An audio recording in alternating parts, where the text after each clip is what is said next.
People who love coffee love Pourover because you have a ton of control in theory. I think that this is the method that attracts people who really, really want to perfect the art of coffee making, right? Yeah, you can be really fussy about it. You don't have to be. I'm Christine Cyr-Clisette. I'm Rosie Guerin, and you're listening to The Wirecutter Show.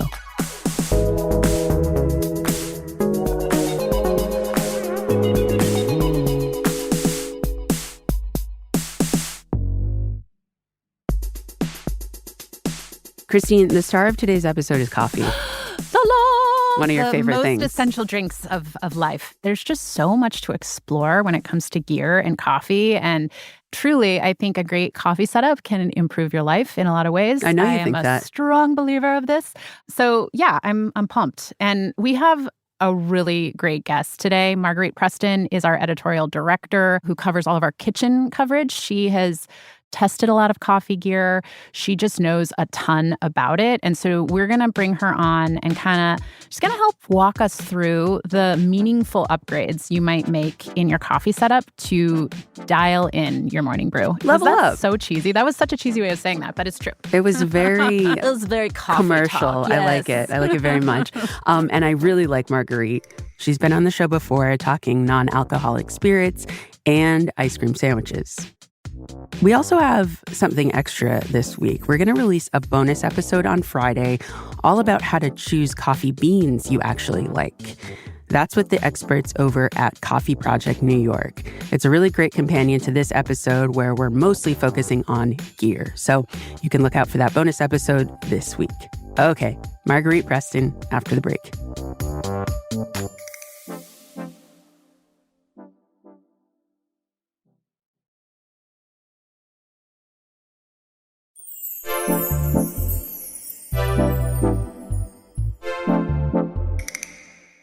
Welcome back. Today we're talking about coffee gear with Marguerite Preston. Marguerite, welcome back to the show. Hello. Thanks for having me. Great to have you. So today we're talking coffee. I know you know a ton about coffee. If you're trying to improve your coffee setup at home, what are the first things you should ask yourself? The first thing a coffee expert or a coffee nerd will ask you is, how are you grinding your coffee? Are you grinding your coffee? Are you buying pre-ground coffee? Yeah. The consensus is that freshly ground coffee is going to taste better than pre-ground coffee. Once it's ground, it goes stale very quickly, loses that flavor. If you are grinding your coffee, how are you grinding it? Are you using a little spice grinder with some blades in it, which is what my parents used for many years? That is going to grind your coffee really unevenly, which is going to cause it to brew unevenly. You're going to get some bigger pieces that you extract less flavor from them because they're bigger. And then you're going to get some really dusty fine pieces where you get too much flavor. It's going to make it kind of muddy. What you want, if you want really good coffee, is a good Burr grinder, which is going to grind really evenly. And can you explain what exactly a Burr grinder is? What's the difference between that and the sort of little spice grinder that just has the blades that were around? Sure. So this is hard because this is an audio medium, but a Burr grinder is basically you have these burrs. Often they're one is kind of cone-shaped and one is kind of like the cone fits into it, and they're ridged. So the cone kind of spins around, pulls the beans down into the kind of gap between the cone and the burr that fits the cone and kind of crushes the beans.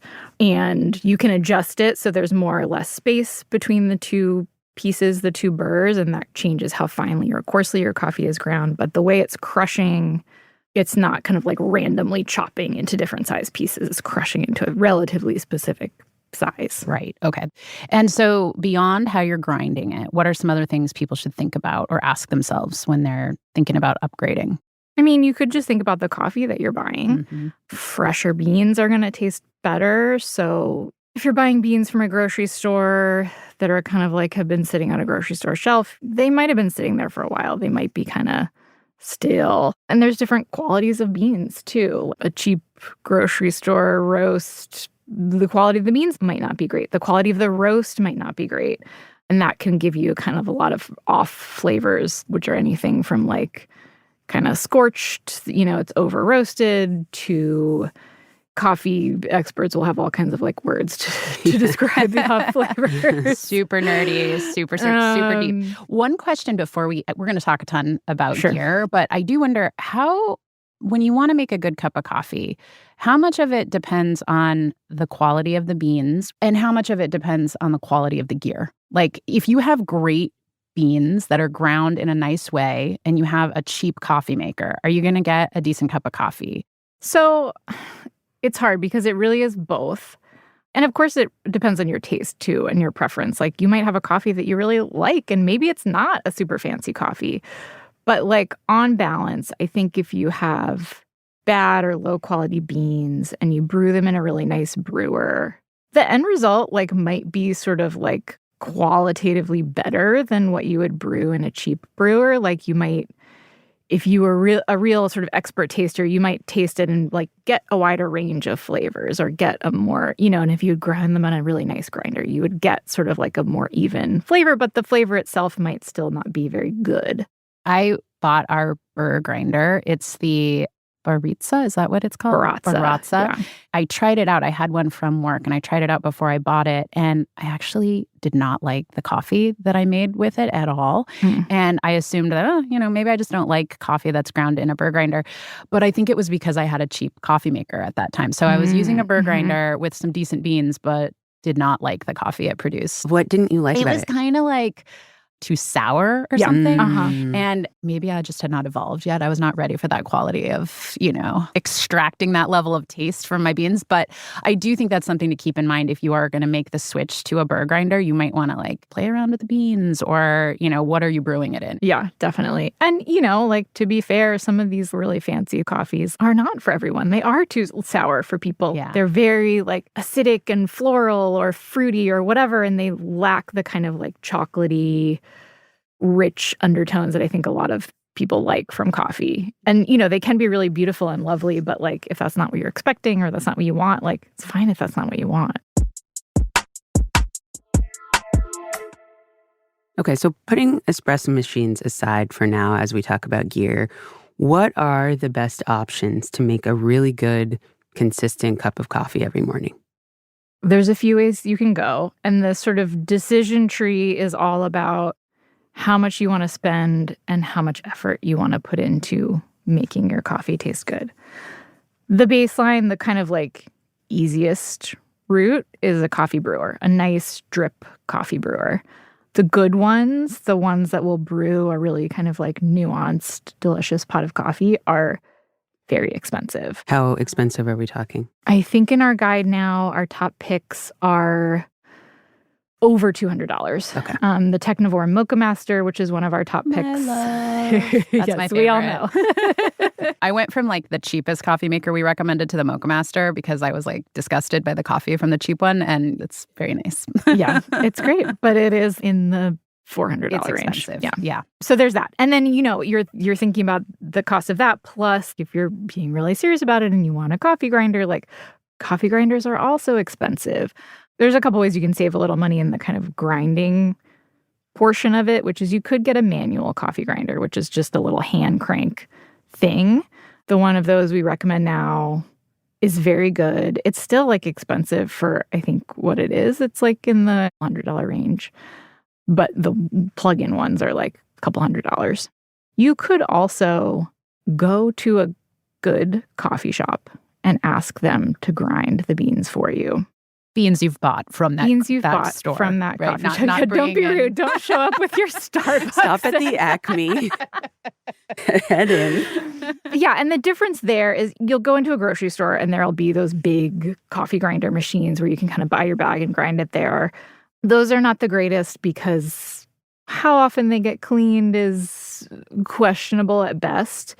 Even if they've cleaned it the day before, people are grinding all kinds of things on those coffee grinders, including like hazelnut flavored. Yeah, you don't want to get that in your coffee. I mean, I don't mind it at a gas station. Sure, yeah. That's the time and a place. And, the other thing is, like, think about how quickly you're drinking your coffee. Like, yes, it is best to grind it fresh right before you brew it. But in practice, if you have a small bag of coffee and you're going through it in a few days a week, it's fine to grind it all at once. And a coffee shop will usually do it for you if you buy the beans from them. And usually they'll ask. You can tell them if they don't ask, but they'll ask you what you're brewing on. And the baristas at a coffee shop like that will usually know, based on what you're brewing on, how fine or coarse to grind the coffee, and they can really tailor it for you. The other thing to keep in mind if people are thinking about getting a grinder is that you need to maintain a burr grinder. You actually have to clean it and sharpen those burrs. And that's not something you need to do very often. The cleaning is something you need to do regularly. Oils will build up on the burrs. Dust and fine particles will build up on them. What you'll notice if you don't clean it is that it might start running really slowly. It might take forever to grind anything. So yeah, you do need to clean it. But you need to clean a coffee maker too. Right. I weigh my grounds. I weigh my beans. Yep. Do you recommend doing that, or is that like overly fussy? No, I don't think it's overly fussy at all. I think it's a great way to sort of make sure you're getting the coffee that you want every time. I find myself lost without knowing how much coffee to use. I think some people just kind of dump it in. And I was like, whatever. You'll end up either with coffee that's way too strong or way too weak when you do that. You might also end up in a situation where you put too many grounds in and then the whole thing overflows and you've got coffee grounds all in your pot and everything. Weighing, I think, seems a little fussy, but like, frankly, like, as someone who was formerly a baker, I'm like, weighing everything is good I for know. cooking. Like, just makes everything more precise, more consistent, and it's not that hard. You just get a little scale. They're not very expensive. There are sort of like coffee-specific scales out there that are very precise down to the, like, 10th of a gram. Those are for the coffee fanatics. For most people, any one of our kitchen scale picks, like the Ascali, it's like a $20, $25 scale. It'll weigh to the gram. It'll give you good results. You can just look up the ratio of how much coffee to water you need to use for whatever brewing method, and it'll just immediately make things so much better. You've got your drip coffee maker. You could go that route. What are the other options that you'd recommend people think about? So Pourover is the other sort of like really simple, Pourover drippers. There's a wide range of price, but you can get one for not that much. Obviously, it's very compact, very analog. Like, it's just a little cone that you put on top of your cup. And people who love coffee love Pourover because you have a ton of control, in theory. In addition to controlling like how fine you're grinding the beans and how the ratio of the beans to the water, you can also very precisely control the temperature of the water, which is something that can affect how it brews because you're boiling it in a kettle. You can also control the rate at which you're pouring the water over the beans and the sort of pattern of saturation. So you're making sure that you're saturating them evenly with water. You can do it slower or faster and get different results. Would we say this is it gives you the most precision, it requires the most attention, it is the highest maintenance way of making coffee?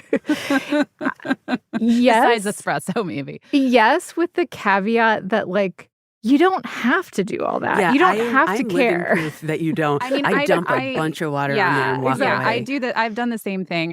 But I think that this is the method that attracts people who really, really want to perfect the art of coffee making, right? Yeah, you can be really fussy about it. You don't have to be. And with some of the Pourover drippers that we recommend, like our top pick, the Kalita Wave, you can get good results without being quite so fussy. Right. And the Kalita Wave, you can buy various sizes. So you could buy one just to make one cup of coffee. You could buy a bigger one that could maybe make a couple. But if somebody is, say, wanting to make Pourover for more people or more, cups at a time, where would you go then? Would you do something like the Chemex, which people might be familiar with, this like glass, beautiful ramekin that there's a Pourover setup that fits on the top, right? Yeah, it's kind of like an hourglass shaped carafe thing. And so the top of the hourglass is your Pourover dripper and the bottom is what catches all the coffee. And you can make more coffee in that than most Pourover drippers. Like, realistically, at most, you're going to make a cup. As a side note, a funny thing about coffee here is that there is a sort of like slightly squishy standard in the coffee industry where a cup is defined as 4 to 5 ounces. That is not the size of a measuring cup. it is not the size It's like of almost a half mug. of Yeah, what it a is. measuring cup is. Yeah. It is like I'm having coffee with the ladies' little cup. Yeah. So if you're buying a pour-over dripper that's like a 1-cup dripper, it's actually probably making like half a mug. Okay. And I think we recommend the bigger size of the Kalita because it'll make more like a full mug. How about the mocha pot? What is that good for? Who is that good for? So the mocha pot it's very Italian. The classic is the Bialetti, which is the one that we recommend. It's this little, traditionally like aluminum, also kind of hourglass shaped, small kettle. You use it on the stovetop. It is supposed to make a sort of espresso-like coffee. So again, a very small, concentrated dose of coffee. You pack fairly finely ground coffee into the top. You fill the bottom with water. You heat it on the stove, and as it heats, the water shoots up into the coffee and then percolates back down. I always feel like they're very romantic. My husband loves using his mocha pot, I think because he lived in Germany. It's something he used there. And it always tastes a little like muddier to me than what you get from a drip coffee maker or a pour over. It's still good, but it definitely is like a thicker, toastier flavor to me than what you get in other methods. Yeah, and that's because, if you think about it like with a pour over, the coffee is going to be ground a little bit coarser, so you don't have that kind of like dusty, muddy stuff that gets into the brew. You're also filtering your coffee through a paper filter if you're making pour over or you're dripping in a brewer. The mocha pot, it's just like a perforated little disc that the coffee sits in, so there's more space for those little fines, is what they call them, the dusty particles to kind of get through, and you're grinding it finer in the first place. The mocha pot used to be like my moment of prayer every day, where I was like, I can see that. I was like, if I don't have any moments of quiet in the rest of this day, I will have the moments I am making my coffee. Yeah. Was And this that when was your really kids nice. were really little? What makes you? I'm just what makes guessing. you? So, if you're looking for an upgrade to your at-home coffee experience, consider looking at your grinder first. And if you want to try those Burr grinders, be ready for a little bit of an investment. You could also think about weighing your beans to get that ratio just right. And for brewing, a few main options for upgrades: maybe the coffee machine itself, or a pour-over setup. Okay, we're going to take a quick break, but when we come back, we're going to go deeper on who these different brewing methods might be best for. And we'll talk cold brew. We'll be right back.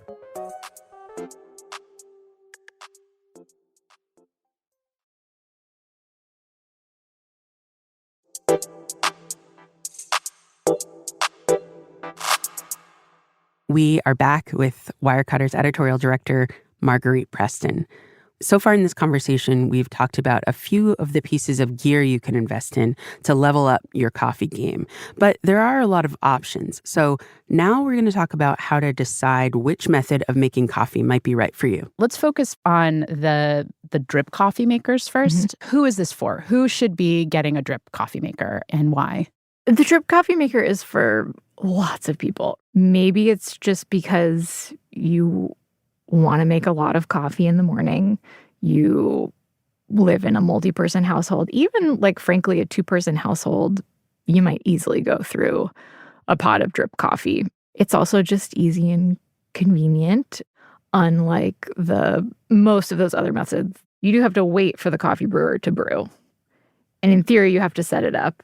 In theory, you could set it up the night before, which is my husband does that every night. And it's like a moment of like, you love me. Thank you very much. And I can just push the button in the morning, Yep. But yeah, I mean, we switched to a drip coffee maker from a pour over setup because my kids started drinking decaf coffee. Let's just be clear. Yeah, I mean, it was because we were making a lot more coffee and we just needed to be kind of hands off and focus on other stuff in the morning. Yeah, totally.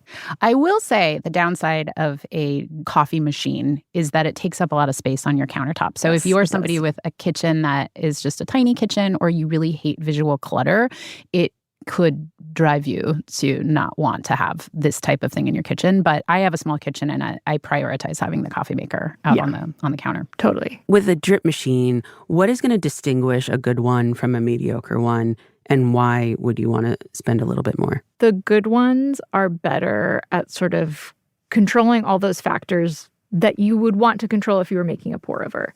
So the temperature of the water, the rate at which the water is kind of being poured over the coffee and flowing through it, the evenness of how it's being poured over the coffee. All the things that impact flavor. Exactly. Yeah.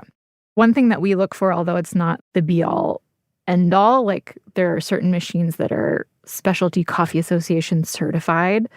They go through this big testing process to make sure that they're within the preferred temperature range for water, to make sure they're saturating the grounds within a certain time span, to make sure they're brewing within a certain time span. You know, if they take too long to brew, they're probably overbrewing, in addition to just being annoying. You know, the caveat with that is that companies do pay to get that certification. It's a legit certification. Like, it is a very reputable organization and they do real testing, but just because a coffee maker doesn't have that certification doesn't necessarily mean that it doesn't have those features. Some of the cheaper coffee makers, you'll open it up afterwards and you'll see, if you look at the grounds, they'll either look like kind of a big pit in the middle, like all the water is just gone straight down the center. Or they might even be a little dry around the edges, like depending on.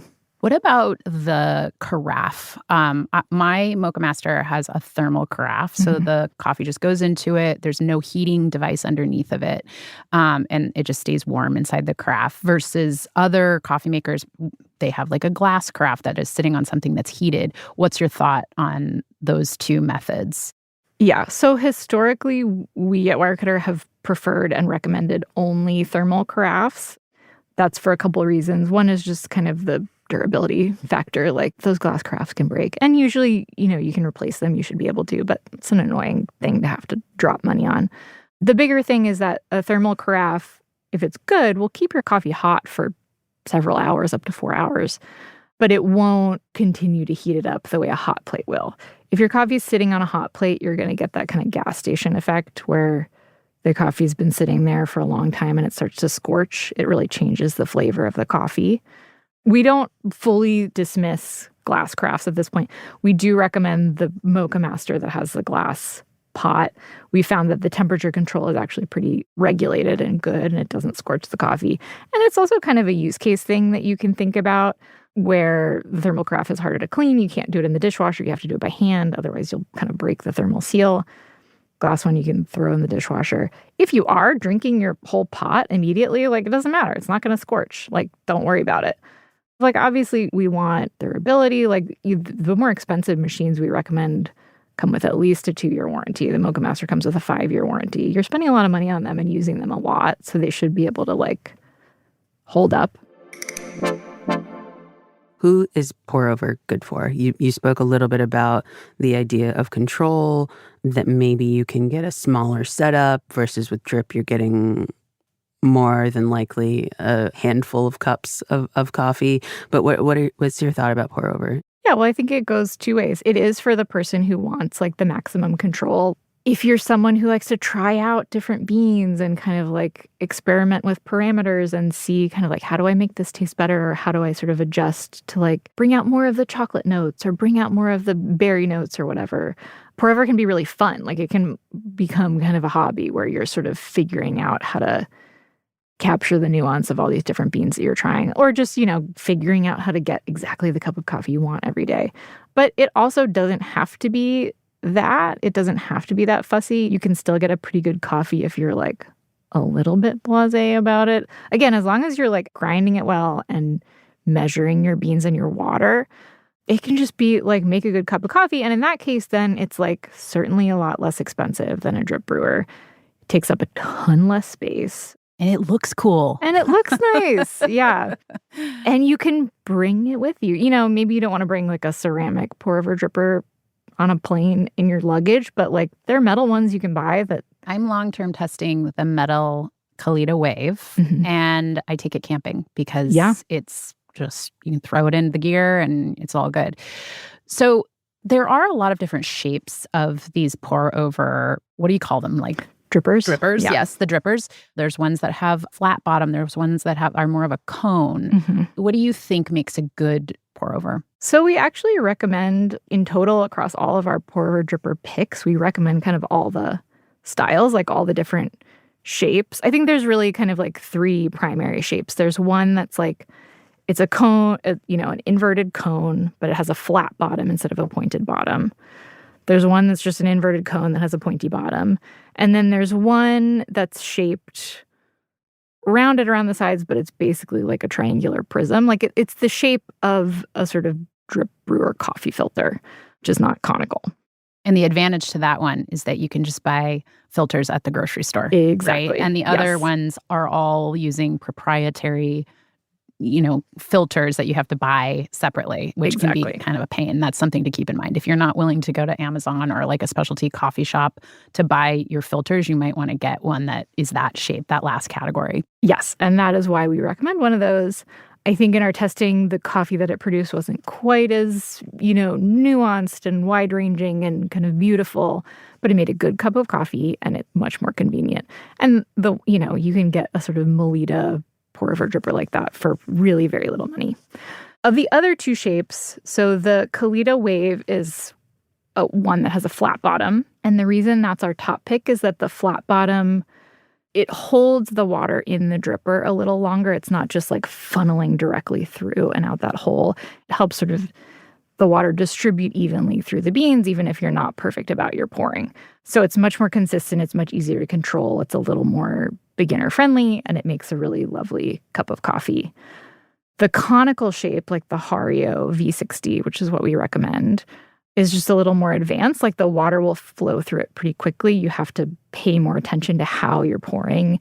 The sort of advice generally is to do like kind of a spiral shape, and it'll make a really beautiful cup of coffee. And even if you don't do it perfectly, you'll probably be happy with the coffee, but it can be a little trickier to master. Am I right in saying the method of pouring water over the coffee grounds is one way you can control the taste with Pourover? Yes. And another way is measuring the beans? Yes. And another way is the temperature of the water. And the temperature of the water being third. And another way is the size of the grind of the coffee. So for the temperature of the water, we recommend kettles at Wirecutter that, you can precisely control the temperature. So what is the right temperature for coffee? Is it 212? 212 is at the high end. 212 is boiling. Typically for coffee, you want it to be a little under. I would say like in the 200 range. Like you don't want to quite go to boiling. Okay. A lot of people use a gooseneck kettle, which is, if for people who aren't familiar, it has this like very thin little neck and it's very elegant and pretty looking. Do you think to get the best Pourover, you really need to have one of those gooseneck kettles, or can you get by just using like a regular tea kettle? To get the best Pourover, I think it's really helpful to have the gooseneck. It just offers a lot more control, both of sort of the direction of the water and also how much water. I think with those kettles that have a bigger, kind of wider spout, it's very hard not to just kind of dump the water on the coffee. The gooseneck kettles also tend to be smaller. They tend to hold like a liter of water, and they're pretty easy to manipulate. We recommend electric ones. What is the main pick that we have right now? Main pick is the Cuisinart gooseneck kettle. We also like OXO's gooseneck kettle. The reason we like those is because they just have a digital dial that allows you to control the temperature, and we found them to be very accurate. So you can just set the temperature for 200 degrees, and it'll heat it up until it gets to be 200 degrees. And they'll also kind of hold it at that temperature for a while. So if you walk away and make your breakfast or whatever, like you can come back and it'll still be 200 degrees. If you have a stovetop kettle, which I actually do, and I love, and you're wanting to be controlled about the temperature, you're going to need a thermometer. The last category we want to cover is French press. So many people know what those are. I want to know what makes a good one versus a mediocre one. So the thing about French press is that it's another brewing method that'll make a thicker, some think muddier cup of coffee. Again, that's because it's not using a paper filter. You just have this kind of little mesh. French press is basically a carafe. You soak the ground beans in the water, and then you use this little plunger to kind of separate the grounds from the coffee. Some people really like that rich, full flavor. Some people find it kind of muddy. So that's the thing to kind of know about the French press. The French presses that we recommend are from a company called Brew. Brew has developed this special filter that does a little bit of a better job of separating all of the coffee from the water and kind of stopping the brewing process. That's the other thing about sort of your traditional like Bodum French press, which we do also recommend as like a classic, very functional, good French press. It's just this little mesh disc that plunges the coffee to the bottom, but your water is just still resting on top of the coffee. So if you're letting it sit on the table, it's just continuing to brew a little bit as you're letting it rest. The Espro filter is hard to describe. It's a little more kind of like cup-shaped. I can't really describe like how it works better without like actually just showing you. But essentially, it does a better job of separating the water from the grounds when you've plunged it so that it stops brewing, so you get a little bit of a cleaner cup. It also has a finer mesh, and it's 2 layers of mesh. It does a little bit of a better job of kind of filtering out those fine grounds that are making it taste muddy. If someone is in the market to like try something new and they don't have a French press, in what case would you say, yeah, get a French press? I mean, I think French press is also arguably the sort of least fussy of the kind of analog brewing methods. So compared to a pour-over, the French press, you can just actually dump the water in on top of the grounds. You don't have to worry about how you're pouring it. You just worry about how much coffee you're using and the temperature of the water and how long you're brewing it for. And you can make more coffee. French presses come in all different sizes, but you can get one that'll easily fill kind of maybe 3 mugs, kind of equivalent to a Chemex, but a little bit less fuzzy. And it's a nice looking little a Bodum or an Espro, or honestly, most French presses that you buy are like a very pretty little carafe with a little knobbed, lid on top. They look cute. I also have a metal French press that I take camping, and that's a great way to make coffee for a crowd on a camping trip. I like that there's this category of like coffee on the go. Yeah. I am curious, Marguerite, if you've got somebody who's traveling, what are the best methods for brewing on the go? What do you recommend bringing? Okay. Well, first of all, ooh, I can sense there's going to be a very shocking answer. This may not apply to the most fussy people. There is very good instant coffee right now. Instant coffee is having a moment. Instant coffee is having a moment in my life. It's not like the international coffee, like powder, no. right? We're talking like high-end coffee companies making. There's a handful of companies kind of making the sort of nice instant coffee. Now, the big one is called Swift. And Swift will partner with a lot of sort of high-end coffee roasters to make instant versions of their coffee. We've tried a lot of them. They are all, they're not quite at the level of a fresh brewed cup of coffee, but they are quite good. And I think a lot of them, if you kind of gave it to someone blind, they would drink it and not know that it was instant. The caveat is that they're expensive, can be like $3 a serving. Why are we paying $3 a serving for instant coffee, Marguerite? Why is it worth why it? are we you're doing like this? stuck with no good coffee, or you're, I don't know, a use case I've commonly heard is that maybe you're at your in-laws and they don't appreciate coffee in the same way. You're not always traveling to a place that has nice coffee shops around. Also, the way that I got into good instant coffee was that I was living a busy life with a small child, trying to get him to school in the morning every morning, got really sick of putting any effort into making coffee with any of the devices that I had, and just wanted my coffee immediately and didn't have a drip brewer. Didn't want to have to leave the house, so I used instant. It was great.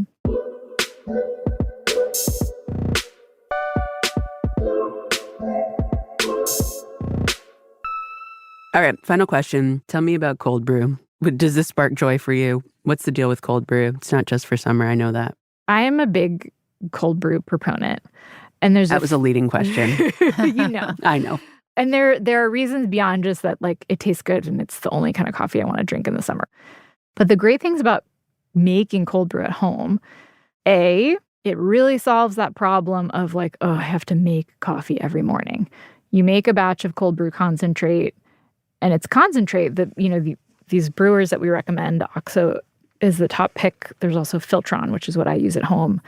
They make this really, really concentrated brew where when you make your cold brew in the morning, you want to dilute it with water and ice.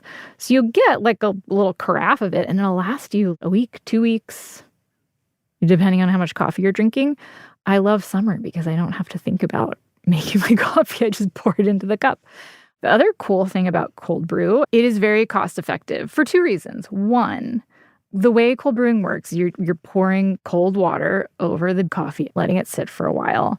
That method tends to extract less of the kind of bitter flavors that you get from coffee. It yields a much kind of like sweeter, mellower flavored coffee. But because of that, you can really use lower quality beans or maybe that are a roast that you wouldn't enjoy hot, and it'll actually taste pretty good. So that's one thing.